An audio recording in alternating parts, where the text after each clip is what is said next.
Hello student, now we start our next lecture. इससे पहले वाले लेक्चर में जो हम करवा रहे थे एग्जाम्पल नंबर सेकंड, जो कि हमारा हाफ रह गया था। सी की वैल्यू जैसे ही 4 आती है आप फॉर्मूले के अंदर पुट कर दोगे। फॉर्मूला आर सी जो है वो किसके इक्वल था, plus minus 2c minus n divide by n के इक्वल। सी की वैल्यू पुट करने के बाद क्या आ जाएगा आपके पास, रैंक ऑफ कोरिलेशन जो कि क्या आ जाएगी 0.38। नेक्स्ट में क्या है, find the coefficient of correlation by applying suitable method from the following data regarding change in price index of 2 shares X and Y during the year change over the previous month as follows. Month given है जनवरी, फरवरी, मार्च, अप्रैल, दिसंबर तक। उसके बाद X share given है, वाई गिवन है आपके पास। तो हम मेथड जो सेम मेथड अप्लाई करेंगे, ये मंथ हो जाएंगे, ये चेंजेज इन एक्स, ये changes in Y, deviation sign निकाल लेंगे, प्रोडक्ट डेविएशन साइन। सी की वैल्यू आ जाएगी, फॉर्मूले के अंदर पुट कर देंगे, क्या आ जाएगा आपके पास 0। अगर 0 आ जाता है इट मीन्स क्या है, इनके अंदर कोई रिलेशन नहीं है। तो ये एग्जाम्पल आप खुद से ट्राई करके देख लेना, बिल्कुल सेम है, कोई नहीं है चेंज। अब उसके बाद है merits and demerits of congruent deviation, कि कॉन्ग्रुएंट डेविएशन की मेरिट्स और डीमेरिट्स क्या होंगी। मेरिट्स क्या है कि this is the simplest method for finding coefficient of correlation among all the methods. सबसे सिंपल मेथड है। If the number of item is very large this method may be used to form a quick idea about the degree of relationship. अगर क्या है आपके पास कि जो number of item क्या है ज़्यादा लार्ज हैं, तो ये क्या है आपके पास सबसे जल्दी जो degree of relation find out करने का मेथड होगा। अब इस मेथड की डीमेरिट्स क्या क्या हैं। The results obtain by this method are only a rough indicator. जो रिजल्ट है वो क्या आपके पास बिल्कुल एग्जैक्ट न है, होके एक रफली होगा। For example, if variable X increase from 10 to 100 the sign will be positive, and if the variable Y जो है इंक्रीज हो रहा है मान लो 50 से 150, तब भी क्या होगा, positive science. Hence both get equal weight. तो दोनों में क्या है, चेंज तो कितना आ रहा था, यहाँ 100 का और 90 का और यहाँ 100 का, लेकिन क्या है साइन दोनों में सेम है, इसलिए डायरेक्शन में भी क्या है कोई चेंज नहीं आ रहा। तो ये जो मेथड है वो क्या है आपके पास स्मॉल और बिग जो चेंजेज हैं उनको डिनोट नहीं करता। तो ये है इस मेथड से रिलेटेड एक्सरसाइज, सिर्फ यही मेथड यूज होगा। अब उसके बाद जो लास्ट एक्सरसाइज है, मेथड हो गया आपके सभी। मेथड होने के बाद क्या है, प्रोबेबल एरर। प्रोबेबल एरर है वो क्या है, कैलकुलेट होगा आपके पास किसकी हेल्प से, कोफिशिएंट ऑफ कोरिलेशन की हेल्प से। यानी कि प्रोबेबल एरर कब फाइंड आउट करेंगे हम, जब आपके पास कोफिशिएंट ऑफ कोरिलेशन गिवन होगा। प्रोबेबल एरर में क्या चेक करते हैं हम, रिलेबिलिटी ही चेक करते हैं किसकी, जो कोफिशिएंट ऑफ कोरिलेशन की वैल्यू आई है। अब इसके लिए फॉर्मूला क्या होगा कि जो प्रोबेबल एरर ऑफ आर है वो किसके इक्वल होगा, 0.6745 इंटू में 1 minus R square divide by में स्क्वेयर रूट ऑफ एन। उसके बाद ये है यूजेज ऑफ प्रोबेबल एरर, ज़्यादा इंपॉर्टेंट नहीं है यूजेज इसके। तो क्या है कि प्रोबेबल एरर में be used to test whether the value of R obtain for A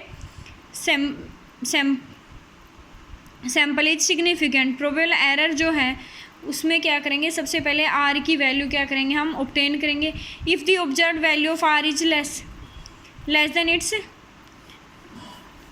P का मीनिंग क्या है, प्रोबेबल एरर। तो जो ऑब्जर्व्ड वैल्यू है आर की वो अगर प्रोबेबल एरर से लेस देन है तब तो क्या होगा, नॉट एट ऑल सिग्निफिकेंट। और सेकेंडली क्या है कि if the observed value of R is greater than 6 time, अगर क्या है कि जो ऑब्जर्व्ड वैल्यू है आर की वो ग्रेटर देन है 6 time its probable error, then R is definitely significant.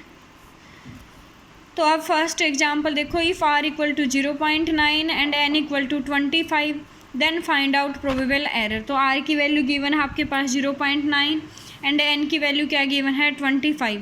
तो हमें फाइंड आउट करना है प्रोबेबल एरर। अब प्रोबेबल एरर का फॉर्मूला जो है वो क्या है, 0.6745 इंटू में 1 minus R square divide by square root of N. तो किसके इक्वल आ जाएगा, 0.6745 क्रॉस में क्या आ जाएगा 1 माइनस 0.9 का square divide by root 25। Simplify करेंगे तो जो प्रोबेबल एरर है वो किसके इक्वल आ जाएगा, 0.026 के। सेकेंड एग्जाम्पल क्या है कि student calculate the value of R as plus 0.7, की जो एक स्टूडेंट है उसकी आर की जो वैल्यू गिवन है वो प्लस 0.7 है। When the value of N is 5 and calculate that R is highly significant, is it correct. तो हमें क्या चेक करके बताना है कि जब एन की वैल्यू 5 है आपके पास तो जो आर है वो हाईली सिग्निफिकेंट है या नहीं है। तो सबसे पहले तो क्या कैलकुलेट करेंगे हम इसके लिए प्रोबेबल एरर। प्रोबेबल एरर करने के बाद अगर आर की वैल्यू 6 टाइम ग्रेटर आ जाती है प्रोबेबल आर से, तब तो क्या है डेफिनेटली सिग्निफिकेंट है, नहीं तो आपके पास क्या है नॉट सिग्निफिकेंट। तो सबसे पहले प्रोबेबल एरर निकालेंगे जो क्या आएगा 0.6745 into 1 minus R square divide by root N. R की वैल्यू पुट कर देंगे, एन की तो क्या आ जाएगा प्रोबेबल एरर जो कि किसके इक्वल आ जाएगा 0.152 के। अब क्या करेंगे 6 time of probable error, 6 time of probable error लेंगे वो क्या आ जाएगा 0.912। अब ये क्या है, अगर प्रोबेबल एरर का 6 टाइम आर से ग्रेटर आ जाता है तो क्या होगा आपके पास नॉट सिग्निफिकेंट, अगर आर से लेस आता है तो क्या हो जाएगा आपके पास सिग्निफिकेंट। तो ये आ गया 0.912 जो कि आर से ग्रेटर देन है, क्योंकि आर की वैल्यू क्या थी 0.7, तो इसलिए क्या हो गया आपके पास जो आर है not significant, hence the student was wrong. अब नेक्स्ट है कोफिशिएंट ऑफ डिटर्मिनेशन, कि कोफिशिएंट ऑफ डिटर्मिनेशन हम कैसे फाइंड आउट करेंगे। जो कोफिशिएंट ऑफ डिटर्मिनेशन है वो हम डिफाइंड करेंगे square of coefficient of correlation, कि जो कोफिशिएंट ऑफ कोरिलेशन था उसी का स्क्वायर क्या होगा आपके पास कोफिशिएंट ऑफ डिटर्मिनेशन, यानी कि R square. In other words the coefficient of determination gives the ratio of the explained variation and total variation, या फिर क्या बोल सकते हैं हम कि जो कोफिशिएंट ऑफ डिटर्मिनेशन किसके इक्वल होगा आर स्क्वायर के, या बोल सकते हैं हम एक्सप्लेन्ड वेरिएशन डिवाइड बाय में क्या आ जाएगा टोटल वेरिएशन।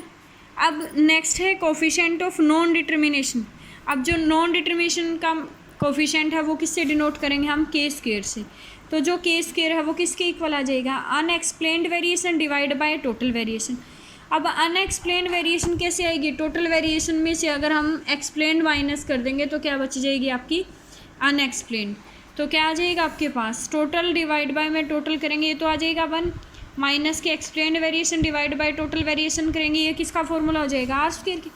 तो जो के स्क्वायर है वो किसके इक्वल होगी 1 माइनस आर स्क्वायर की। तो पता चल गया हमें अगर कोफिशिएंट ऑफ डिटर्मिनेशन है तो वो आर स्क्वायर के इक्वल होगा, और कोफिशिएंट ऑफ नॉन डिटर्मिनेशन है वो किसके इक्वल होगा 1 माइनस आर स्क्वायर के।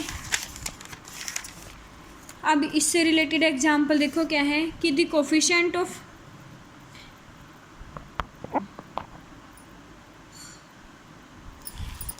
The coefficient of determination is much useful and better measure for interpreting the value of r. For example, if r किसके equal है अगर 0.8 के इक्वल है तो we cannot conclude that 80% of the variation depend the variable to। अगर आपके पास 0.64 है तो क्या लिख सकते हैं हम कि 64%, अगर 0.36 आते हैं तो क्या लिखेंगे 36%।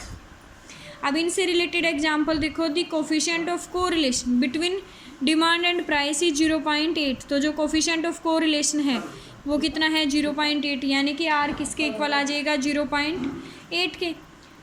अब हमें निकालना है coefficient of determination R square किसके इक्वल आ जाएगा 0.8 का स्क्वायर, तो किसके इक्वल होगी 0.64।